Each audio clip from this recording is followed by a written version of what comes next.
As an Amazon associate, I earn from qualifying purchases. Enjoy.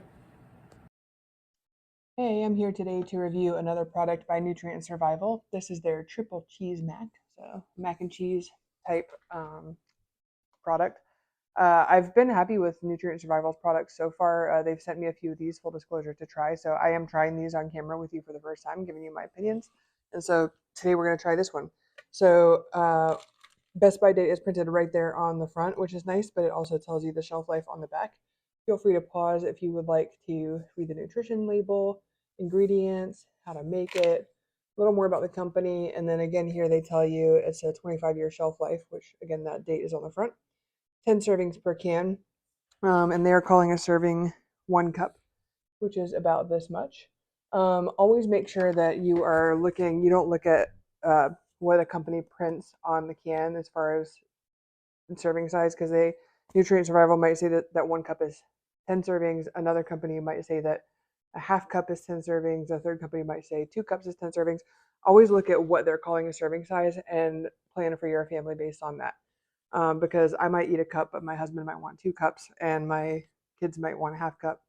And so just make sure you're planning based on the actual amount that's in there. I think a cup is a reasonable estimate for a serving size.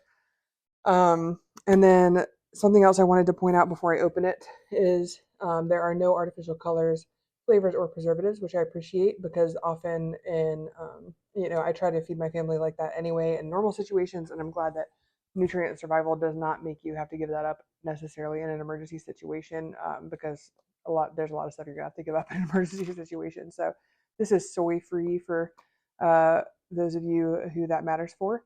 And this company is based in the USA, which I like to support our people here at home. So that's fantastic. These are tin cans, so they look like that on both sides. I like that they come with a lid still, because then between uses, after you break the seal, you can still close it back up between uses. I use my manual can opener to open these at the bottom.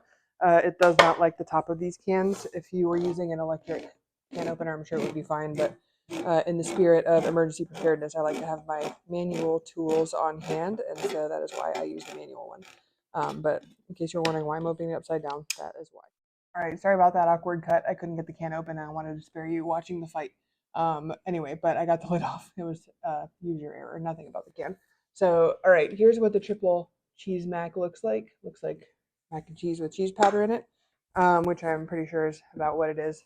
Fancier. They've got their nutrient blend and everything in it too, so not trying to play it down. It looks good.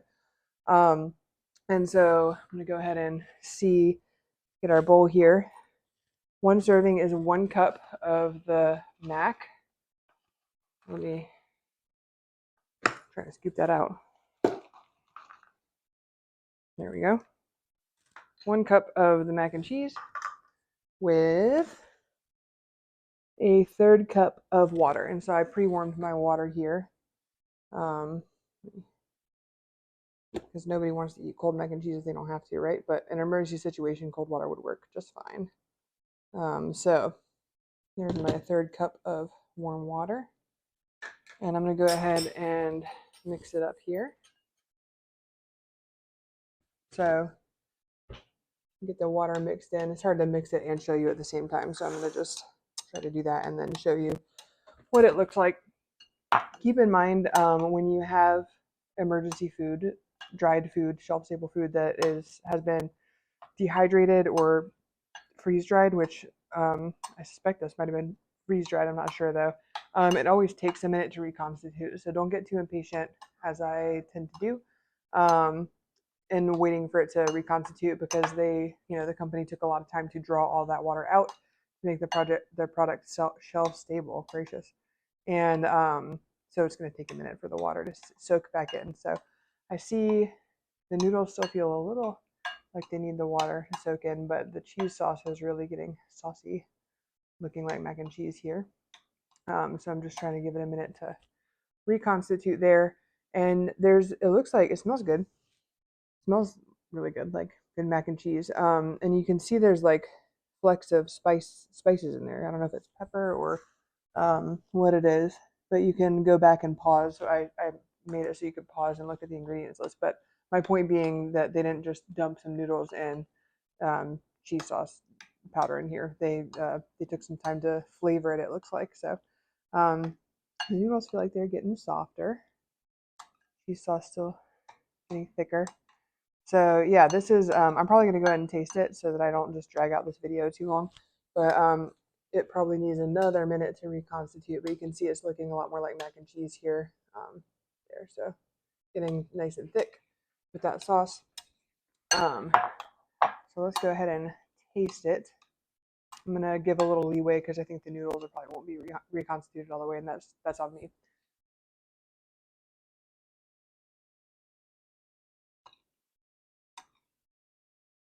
It's a pretty good flavor.